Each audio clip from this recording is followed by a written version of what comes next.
नमस्कार दोस्तों, स्वागत है आप सभी का हमारे इस चैनल भगवान लोक पर। दोस्तों, अगर आप भी अपनी लाइफ में कुछ नया सीखने की चाह रखते हैं तो इस चैनल को अभी सब्सक्राइब कर लें। दोस्तों, हम सभी जानते हैं कि कल दिनांक 23 दिसंबर को शनिवार के दिन मार्गशीर्ष मास के शुक्ल पक्ष की मोक्षदा एकादशी की बहुत ही पवित्र तिथि है, क्योंकि शनिवार की एकादशी बहुत ही शुभकारी होती है। साथ ही साथ कल बहुत ही शुभ योगों का निर्माण हो रहा है। कल शिव योग और सिद्धि योग का निर्माण हो रहा है। इसीलिए आपको आज के ये सुंदर से उपाय जरूर करने चाहिए। आज के इस वीडियो में हम आपको साल की इस अंतिम एकादशी पर किए जाने वाले 4 बहुत ही सुंदर से उपाय बताने वाले हैं। सबसे पहला जो उपाय है, मात्र आपको काले तिल से करना होगा, जिससे आपकी समस्त परेशानियां दूर हो जाएंगी। दूसरा जो उपाय है, मात्र आपको एक चुटकी हल्दी से करना है। इससे आपका जो सोया हुआ भाग्य है वह चमक उठेगा।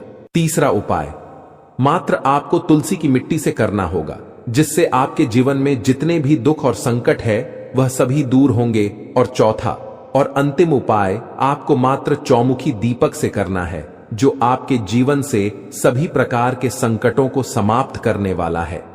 तो ये सभी उपाय बहुत ही खास होने वाले हैं। पूज्य गुरु जी की कथा को सुनकर के और समझ करके ही आपको बहुत ही विस्तार से इन उपायों को समझाने का प्रयास करेंगे। लेकिन उससे पहले वीडियो को लाइक करें, चैनल को सब्सक्राइब करें और कमेंट में श्री शिवाय नमस्तुभ्यम जरूर लिखें।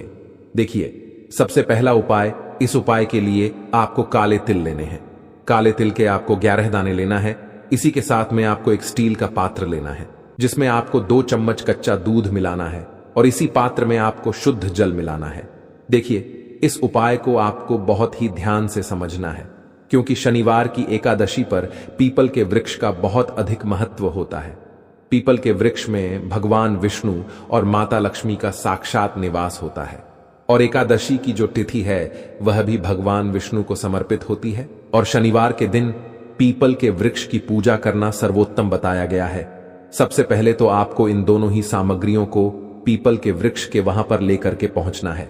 अब जो आपके पास काले तिल है, उन्हें आपको उस पात्र के अंदर डाल देना है और आपको ओम नमो भगवते वासुदेवाय इस मंत्र का जाप करते रहना है। देखिए, काले तिल जो है वह भगवान विष्णु के ही पसीने से उत्पन्न हुए हैं और काले तिल भगवान विष्णु को बहुत अधिक प्रिय है। दोस्तों, काले तिल विशेषकर कर्ज मुक्ति के लिए होते हैं, परेशानियों को दूर करने के लिए होते हैं।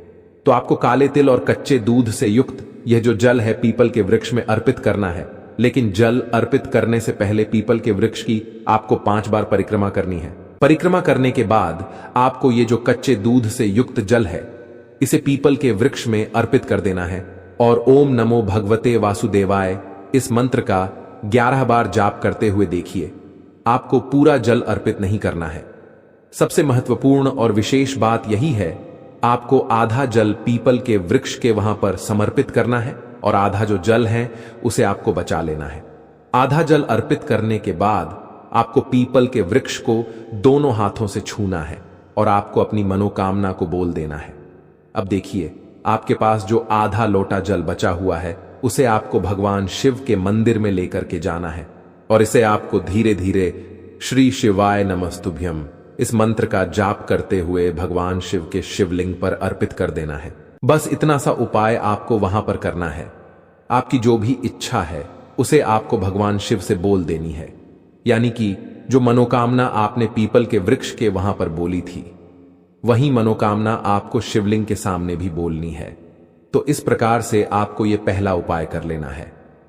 चलिए दोस्तों, अब हम जान लेते हैं दूसरे विशेष उपाय के बारे में। देखिए, इस उपाय के लिए आपको एक दीपक बनाना है अपने घर पर। देखिए, सबसे पहले तो आपको इस दीपक को बनाने की विधि जाननी है, यानी कि जब भी आप आटे की लोई बनाएंगे तो उसमें आपको नमक नहीं डालना है और इसी आटे के अंदर आपको एक चुटकी हल्दी डाल देनी है, यानी कि दीपक जो है वह पीला होना चाहिए। हल्दी जो होती है वह भगवान विष्णु को बहुत ही अधिक प्रसन्न करती है, बहुत अधिक प्रिय होती है। इस प्रकार से आपको हल्दी वाला दीपक तैयार करना है और इसी के अंदर आपको गोल बाती लगानी है और इस दीपक के अंदर आपको शुद्ध घी का प्रयोग करना है।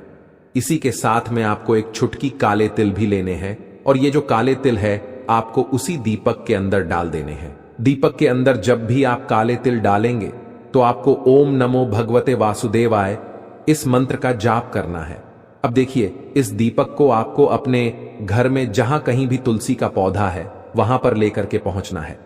देखिए, दीपक विशेषकर हम भगवान विष्णु के निमित्त प्रज्वलित कर रहे हैं, इसीलिए इसमें हमने गोल बाती का प्रयोग किया है। तो आपको भगवान विष्णु के मंत्र ओम नमो भगवते वासुदेवाय इस मंत्र का जाप करते हुए तुलसी के पास में इस दीपक को प्रज्वलित कर देना है। देखिए, काले तिल का दीपक जैसे ही आप प्रज्वलित करते हैं वैसे ही आपके जीवन की परेशानियां समाप्त होना प्रारंभ हो जाती है। साथ ही जो भी आपकी कामना है उसे आपको भगवान विष्णु से बोल देनी है। हल्दी भी भगवान विष्णु को प्रिय है, काले तिल भी भगवान विष्णु को प्रिय होते हैं और गोल बाती का दीपक हमने भगवान विष्णु के निमित्त लगाया है। इस प्रकार से ये उपाय भी आपको करना है। विशेषकर सूर्यास्त के बाद ही आपको इस उपाय को करना है। अब हम बात कर लेते हैं तीसरे उपाय के बारे में। यदि आपके घर में बहुत ही ज्यादा नकारात्मक शक्तियां हैं, बहुत ज्यादा नेगेटिव एनर्जी है, यानी कि घर में बहुत ही ज्यादा गृह क्लेश होता है, घर में कोई भी व्यक्ति एक दूसरे से ढंग से बात नहीं करता है, बच्चे बड़ों से अच्छे से बात नहीं करते हैं और बड़े जो है एक दूसरे पर चिड़चिड़ करते हैं, तो इस प्रकार की परेशानी आजकल हर घर में देखने को मिल रही है और इससे घर में क्लेश उत्पन्न होता है। देखिए, यदि आपके घर में भी ऐसी ही परेशानी है तो आपको आज का यह उपाय जरूर करना है। इस उपाय के लिए आपको एक तांबे का पात्र लेना है। तांबे के पात्र के अंदर आपको शुद्ध जल मिलाना है। अब आपको एक चुटकी हल्दी सबसे पहले तो उस पात्र के अंदर डाल देनी है। अब आपके घर में जहां कहीं भी तुलसी का पौधा है, तुलसी का स्थान है, वहां से आपको केवल एक चुटकी मिट्टी उठानी है और इस जल के पात्र के अंदर आपको तुलसी की मिट्टी डाल देनी है। देखिए, जब भी आप ये एक चुटकी मिट्टी उस जल के पात्र के अंदर डालेंगे तो आपको ध्यान रखना है कि तुलसी को आपको स्पर्श नहीं करना है। तो मिट्टी आप ले सकते हैं, लेकिन भूलकर भी आपको तुलसी को स्पर्श नहीं करना है।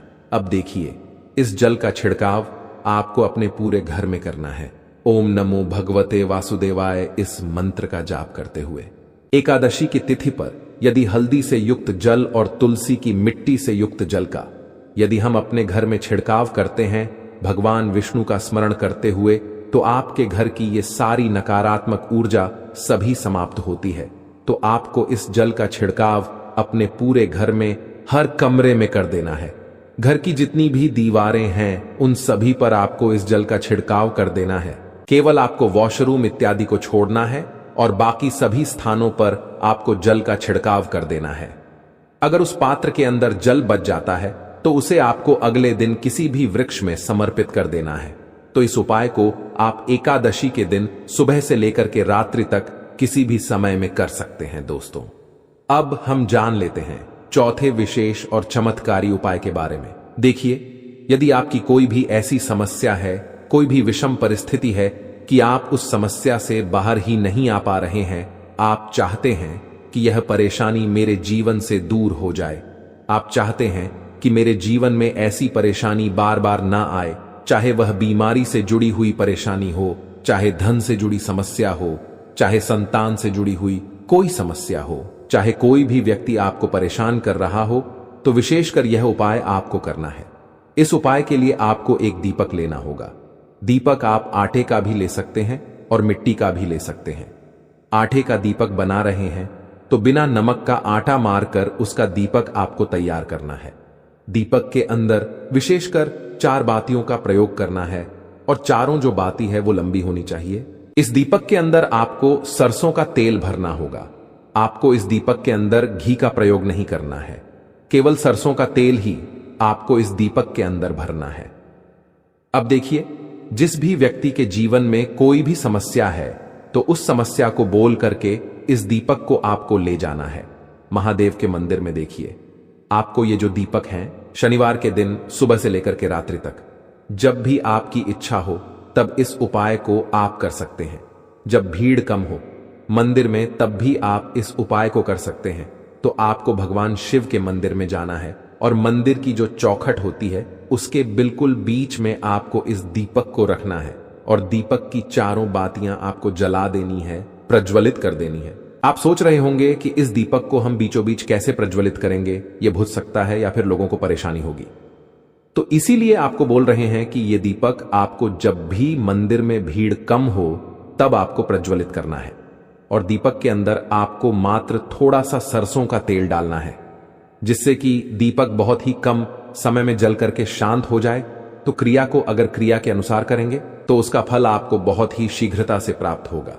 तो इस प्रकार से आपको यह उपाय करना है। आपके जीवन में जो भी समस्या होगी निश्चित ही वह दूर हो जाएगी। आपकी जो भी परेशानियां हैं उसे आपको महादेव से बोल देना है, आपको वहीं पर खड़े रहना है। लेकिन दीपक को आपको बिल्कुल चौखट के बीच में ही रखना होगा। देखिए, दीपक चाहे 5 मिनट चले चाहे 2 मिनट चले, लेकिन आपको दीपक जो है वह मंदिर की चौखट के बिल्कुल बीच में ही प्रज्वलित करना है। तो इस प्रकार से आपको हमने साल की अंतिम एकादशी पर किए जाने वाले 4 महा उपाय बताए हैं। जो भी उपाय आपके लिए उचित है, सरल है, उसे आप कर सकते हैं। अगर आपको जानकारी अच्छी लगी हो तो वीडियो को लाइक और चैनल को सब्सक्राइब जरूर करें। जल्द मुलाकात होगी अगली वीडियो में, तब तक के लिए नमस्कार।